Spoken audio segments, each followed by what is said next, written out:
मेरा नाम सानिया है। उम्र अभी अभी 22 की हुई है, पर जब आईने में खुद को देखती हूँ तो लगता है जैसे अभी स्कूल की यूनिफॉर्म में हूँ। मेरी आंखें काली काली है, इतनी बड़ी कि लोग कहते हैं इनमें रात उतर आती है जब मुस्कुराती हूँ।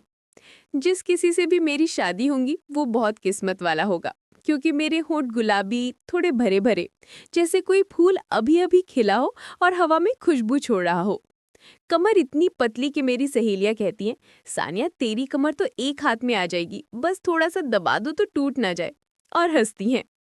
मेरी चाल में कुछ ऐसा है कि दुपट्टा जब हिलता है तो हवा भी रुक कर देखती है, जैसे कह रही हो, अरे ये तो कोई परी है। मैं कॉलेज में 3rd ईयर में पढ़ती हूँ और मेरे टीचर हैं विक्रम सर। उनकी उम्र कोई 30-36 होगी, पर तंदुरुस्ती ऐसी कि हमारे कॉलेज के लड़के भी उनकी जवानी से जलते हैं।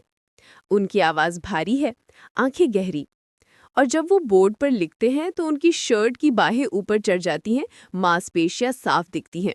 लोग कहते हैं विक्रम सर तो जवान दिल के हैं, अभी भी लड़कियों को नापते हैं। मैं हंस देती हूँ, पर मन में कुछ कौंस जाता है। आज सुबह की बात है, मैं कॉलेज लाइब्रेरी में बैठी थी। मेरी साड़ी का पल्लू थोड़ा सरक गया था, गर्दन पर पसीने की बूंद लुढ़क रही थी। मैंने उंगली से पूछा, फिर उंगली मुंह में डालकर चाट ली। ये मेरी पुरानी आदत है। तभी विक्रम सर अंदर आए और मेरे पास वाली टेबल पर बैठ गए। सानिया, क्या पढ़ रही हो इतनी सुबह सुबह? उन्होंने पूछा। सर, हिस्ट्री का चैप्टर राजपूतों वाला। वो हंसे, उनकी हंसी मेरे कान में गूंज गई। राजपूत तो बहादुर थे, पर उनकी रानियां, वो तो और बहादुर थीं। सर, मैं अपना पेन टेबल पर रखा। उनकी उंगलियां लंबी थीं, नसें उभरी हुई। सानिया, तुम्हारी राइटिंग बहुत सुंदर है, पर थोड़ी और प्रैक्टिस करो, लाइन सीधी रखो। मैंने कहा, सर कोशिश करती हूँ, पर कभी कभी हाथ कांप जाता है। वो पास आए, मेरी नोटबुक के ऊपर झुके। उनकी सांस मेरी गर्दन पर लगी, गर्म थी, बिल्कुल धीमी। मुझे उनकी खास कोलोन की महक आई, चंदन और नींबू का एक दुर्लभ मिश्रण। ये महक मुझे हमेशा याद रहेगी। सर ने मेरी कलाई को बहुत धीरे से पकड़ा। देखो, ऐसे पकड़ो पेन, थोड़ा दबाव डालो, पर ज्यादा नहीं, बस जरा सी जलन महसूस हो। उनकी उंगली मेरी उंगली पर रुक गई। 1 सेकेंड, 2 सेकेंड, सारी लाइब्रेरी की दुनिया ठहर गई थी। मुझे लगा जैसे उन्होंने मुझे कुछ अनकहा आमंत्रण दिया हो। मेरे गालों पर गर्माहट आई। सर ने एक गहरी आह भरी। अच्छा, अब मैं चलता हूँ, तुम पढ़ते रहो। वो चले गए, पर उनकी खुशबू लाइब्रेरी में रह गई, जैसे कोई राज छोड़ गए हों। दोपहर में क्लास के बाद सर ने मुझे रोक लिया।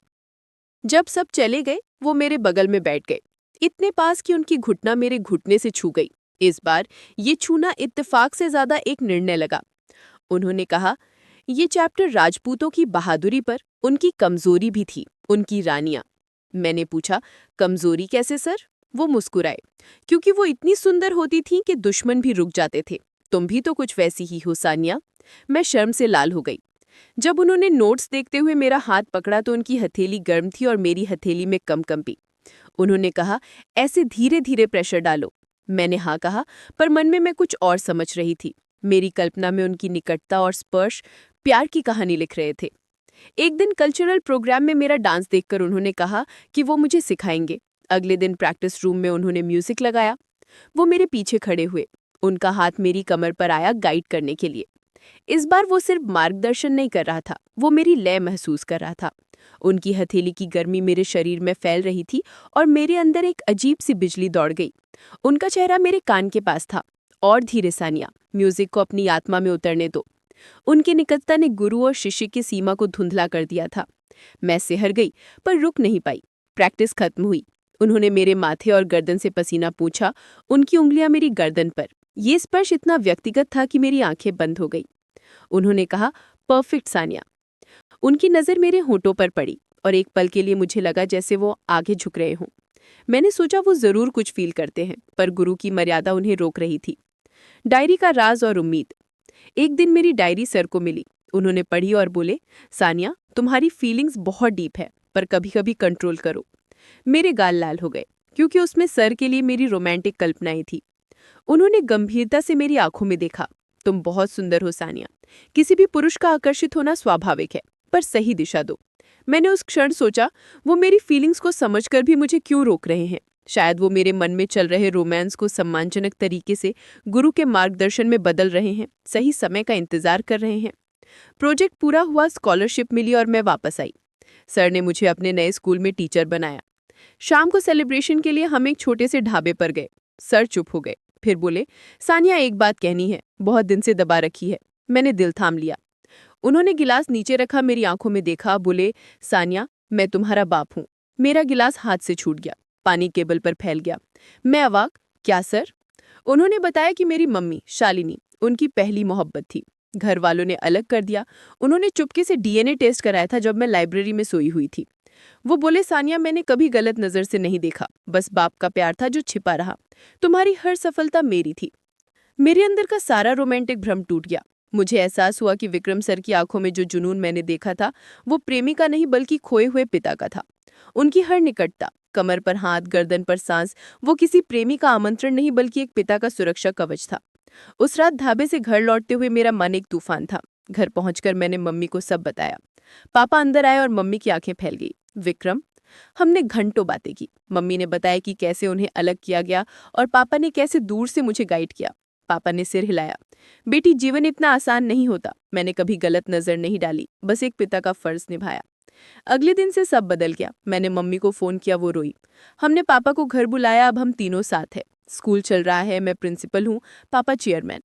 लोग कहते हैं कितना प्यारा रिश्ता है, और जो थोड़ा बहुत शक था वो खून के रिश्ते में बदल गया। प्यार कई तरह का होता है और बाप बेटी का प्यार सबसे गहरा। बस सच जान लो तो सब साफ हो जाता है। मेरी जिंदगी अब एक पुनर्मिलन की खूबसूरत दास्तां बन चुकी थी। सच जानने के बाद हमारे घर की हवा बदल गई थी। अब यहाँ सच्चाई की शांति और पुनर्मिलन की खुशी थी। विक्रम, पापा और मम्मी यानी शालिनी के बीच का रिश्ता, जो 2 दशकों तक सिर्फ यादों में जिंदा था, अब धीरे धीरे सांस ले रहा था। अगले दिन शाम को मैं अपने केबिन से कुछ नोट्स लेकर घर लौटी। मैं दरवाजे पर ही रुक गई क्योंकि अंदर से हंसी की धीमी आवाजें आ रही थी। मैंने देखा मम्मी और पापा रसोई में थे। मम्मी चाय बना रही थी और पापा उनके बगल में खड़े कॉलेज के दिनों की कोई बात याद करके जोर से हंस रहे थे। मम्मी ने कहा, विक्रम तुम आज भी उतने ही बेवकूफ हो। मुझे याद है तुम लाइब्रेरी में सिर्फ इसलिए मेरे पास बैठते थे ताकि मेरे नोट्स कॉपी कर सको और फिर मुझे एक्स्ट्रा ट्यूशन के बहाने छेड़ सको। पापा मुस्कुराए। उनकी आंखों में वही चमक थी जो मैंने कभी गलती से अपने लिए समझी थी। अब मुझे पता चला कि वो चमक सिर्फ शालिनी के लिए थी। अरे मैंने तुम्हें कब छेड़ा शालिनी? मैं तो बस ये देखता था कि तुम सीधी लाइनें खींचना सीख जाओ, पापा ने कहा और धीरे से मम्मी के कमर पर हाथ रख दिया। मैं सिहर गई। ये वही स्पर्श था, वही निकटता, वही हंसी, वही गर्मी। लेकिन इस बार मेरे दिल में कोई भ्रम नहीं था। वो स्पर्श किसी अनैतिक आकर्षण का नहीं बल्कि एक पति का प्रेम था जिसे उसका हक वर्षों बाद वापस मिला था। मम्मी ने भी पापा के हाथ पर अपना हाथ रखा और उनकी आवाज धीमी हो गई। तुम बहुत बदल गए हो विक्रम। मैं नहीं बदला शालिनी। मेरा प्यार तुम्हारे लिए और तुम्हारी बेटी के लिए हमेशा सम्मान वाला ही रहा। मैं बस सही वक्त का इंतजार कर रहा था कि कब हम फिर से एक हो जाए। पापा ने मम्मी को धीरे से घुमाया और उनके माथे पर एक प्यार भरा चुंबन दिया। वो दृश्य इतना पवित्र और सुंदर था कि मेरी आंखें भर आई। ये रोमांस नहीं था, ये जीवन का पूरा होना था। मुझे एहसास हुआ पापा ने मेरी और मम्मी की कहानी में जो स्पर्श और नज़दीकी पैदा की थी वो इसलिए नहीं क्योंकि वो मुझसे प्यार करते थे, बल्कि इसलिए क्योंकि वो इस प्यार को यानी मम्मी और अपने बीच के जीना चाहते थे और मुझे दिखाना चाहते थे कि सच्चा गहरा प्यार कैसा होता है। मैंने चुपचाप दरवाजे पर खड़े होकर अपनी आंखें पोंछ ली। मेरा भ्रम पूरी तरह से टूट गया था। मेरा प्यार, जो एक भटकाव था, अब श्रद्धा में बदल गया था। मैंने एक गहरी सांस ली और अंदर चली गई। मम्मी, पापा, मैंने आवाज दी, क्या मैं भी इस जश्न में शामिल हो सकती हूँ? मम्मी और पापा दोनों ने मेरी ओर देखा। उनके चेहरे पर खुशी का सबसे सुंदर रंग था। जरूर मेरी बेटी, आओ। अब हमारे पास एक परिवार है और इस परिवार की नींव सच्चाई और गहरे प्यार पर रखी गई है। मैंने देखा मम्मी की आंखों में अब रात नहीं बल्कि पुराने प्यार का सवेरा उतर आया था, जिसकी रोशनी में हमारा पूरा घर जगमगा उठा था।